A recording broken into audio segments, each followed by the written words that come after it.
Picture this.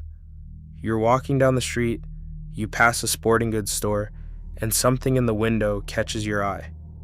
A bike, glossy paint, a name you've seen your whole life, a name your dad trusted, a name that meant something when you were a kid. Your hand is already reaching for your wallet. That feeling? That's not instinct. That's a marketing budget doing exactly what it was designed to do. Because that logo, it hasn't described the actual product in decades. The frame, the drivetrain, the brakes, and the warranty still tell the truth. The logo just stopped trying. These are the 6 cycling brands you should never buy in 2026, and the 4 that are actually worth every dollar. If you want to know exactly which famous logos are selling entry-level drivetrains and 6-month warranties behind a name you've trusted your whole life, hit that subscribe button and smash the like button so this reaches every rider about to make an expensive mistake. Let's start at the bottom. First up on the list is big box generic bikes. There's an entire category the cycling community calls a BSO, a bicycle-shaped object. It looks like a bike, handlebars, 2 wheels, a frame, a price tag. It wasn't built to ride, it was built to sell.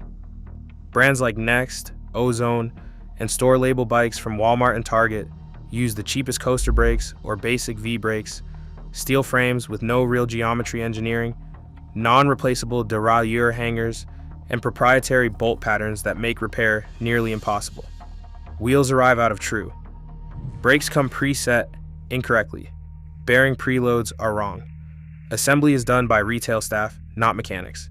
Here's where the repairability trap closes on you. Some of these bikes are technically fixable, but replacement parts cost more than the original purchase price. You bought a $120 bike. The repair runs $140. You throw it away and buy another $120 bike. That's not cycling. That's a subscription to a product designed to fail on schedule. No dealer network, no service point. The store is not a bike shop. The component list is the real advertisement, and on these bikes, it's the reason to walk away. Next up is Huffy.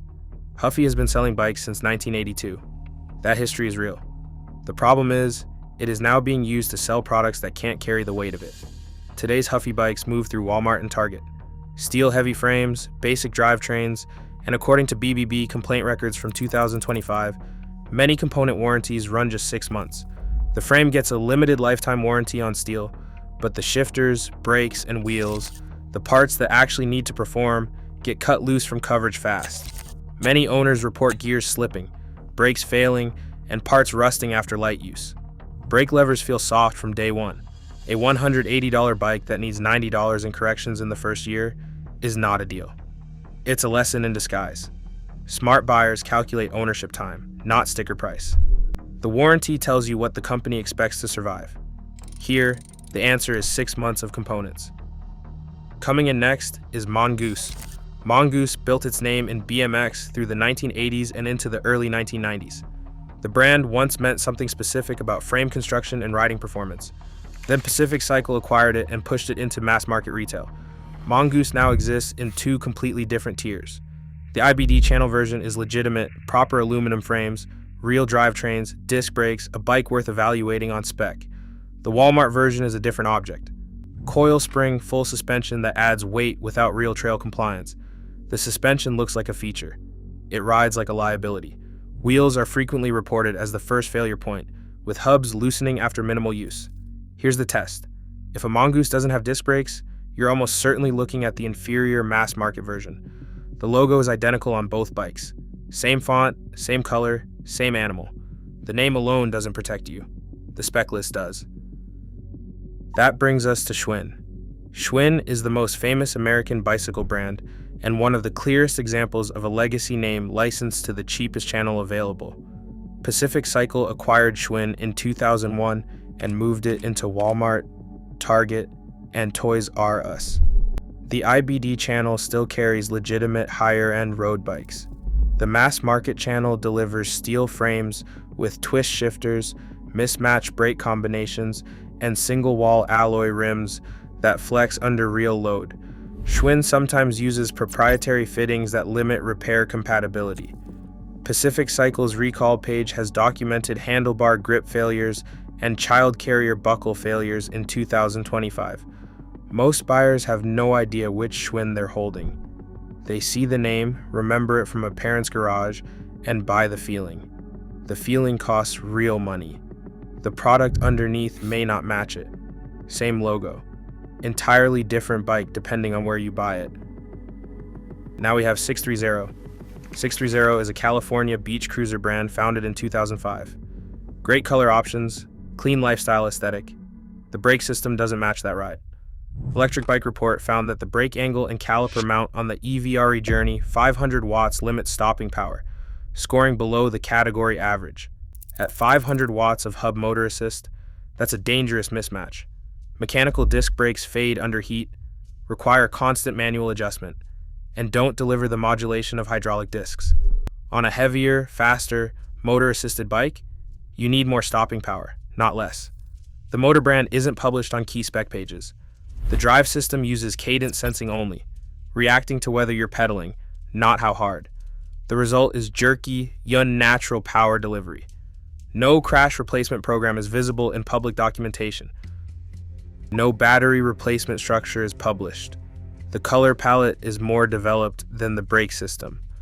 Before we get into the e-bike trap that could cost you serious money, drop a comment and tell me which brand you or someone you know bought based on the name alone. I guarantee the replies are going to save someone from making the same mistake. Another entry worth calling out is Huffy. This gets its own entry because the consequences are a different order of magnitude. An e-bike from a brand with a 6-month component warranty and no dealer service network isn't just a weak product. It's a financial trap that plays out over years, not months. No motor brand is visible on public spec pages. Torque figures aren't published. No UL battery certification appears in public-facing documentation. Warranty claims go through consumer email, not a local shop with trained technicians. A budget e-bike battery typically needs replacement within 3 to 5 years. A proprietary battery for a brand with no established parts ecosystem may not exist by the time you need it. The bike becomes an expensive, unchargeable object, unserviceable on a timeline predictable from day one. If the part cannot be replaced, the bike was designed to be replaced. At e-bike prices, that's not a deal. That's a trap with the timer already running. Now let's talk about what smart buyers are actually choosing. Next on the list is Canyon. Canyon is a German direct-to-consumer brand. No dealer margin means more component per dollar reaches the buyer. The Spectral trail bike, the Endurace road platform, the Aero ad, real performance builds at prices below dealer channel equivalents. You're paying for engineering, not retail infrastructure. The caveat is real. Canyon ships bikes requiring buyer assembly or a paid shop build. Warranty claims go through Canyon directly. Stock availability has been a documented, consistent problem, especially around the holidays. This isn't a company failure. It's a structural trade-off. If you can find a shop to complete the build and tolerate waiting for stock, the specification per dollar is genuinely difficult to match anywhere else. The best buy is sometimes the one that asks more of you up front. And that brings us to Trek. Trek's lifetime frame warranty covers the original owner for the life of the frame, tracing back to 1976. Every frame Trek has sold to an original retail buyer, nearly 50 years of production, carries that warranty. That's not a slogan. That's a documented commitment about how long they expect the product to last. When Trek has had defects, chainring bolt torque issues on 2026 electric bikes, coaster brake failures on the pre-caliber children's line, they address them through authorized dealer networks with in-store repairs and consumer incentives. The recall is not the failure. The response infrastructure is the evidence. Bontrager carbon wheels carry a 2-year Carbon Care crash replacement program. The dealer network is dense, global, and accessible through physical shops, not email queues. Dealer support is not a bonus feature, it's the product. Almost at the top of the list is Cannondale. The KAD 14 is one of the most important arguments in the current road bike market, and most buyers walk straight past it towards something with carbon in the name.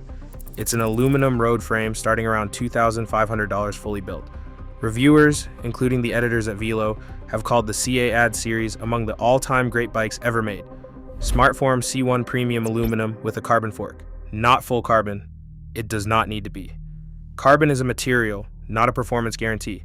A well-engineered aluminum frame with tight geometry and proper components can outperform a carbon frame running weak wheels and a mismatched group set. The CA-AD 14 holds resale value because riders who know the spec recognize what they're holding. Cannondale carries a limited lifetime frame warranty. The Synapse Carbon 2 SmartSense took Bike Radar's Road Bike of the Year for 2025. The Topstone Carbon runs SRAM Rival AXS and reserve carbon wheels with 52mm tire clearance. The lefty fork is serviceable through the IBD network. Parts exist. Shops stock them. The frame material does not define the bike. The specification does. And topping the list is Giant. Before Trek became Trek, before Specialized built its reputation, there was a factory in Taiwan quietly building the bikes those brands were selling under their own logos. That factory is Giant. The world's largest bicycle manufacturer, founded in 1972, began as an OEM producer before developing its own lineup under its own name. Giant owns its carbon fiber production facility in Taichung, Taiwan. The advanced grade carbon line uses T700 and T800 raw fiber with tight manufacturing tolerances. Every carbon fork undergoes X-ray quality control scanning. The ALUXX SL aluminum is a proprietary in-house alloy grade, not a generic material dressed in branding language. Shimano or SRAM drivetrains are used across the range. No house brand substitutions. Resale value holds between 55% and 70% after 2 years. Lifetime frame warranty for the original owner. And the price sits below comparable builds from brands with dealer margins and marketing budgets built into every sticker. Giant is the manufacturer other famous brands used to hire. Now they sell that same quality under their own name, often for less. Most buyers have never heard that story. The riders who have are the ones holding the smarter bike. Every brand here was measured by the same standard: frame quality, drivetrain tier, brake spec, wheel standard, warranty terms, dealer network, parts availability, battery safety, and real ownership timeline. Check those points before the paint color or the logo. Comment the brand that failed you, or the one that earned its price. Subscribe for the next brand investigated by spec, not by story. Tell us what cracked, creaked, rusted, failed, or survived 10 seasons. If this video just saved you from a bad purchase, hit subscribe so you never walk into a bike shop blind again. Drop the brand that disappointed you in the comments. The spec sheet doesn't lie. The logo does.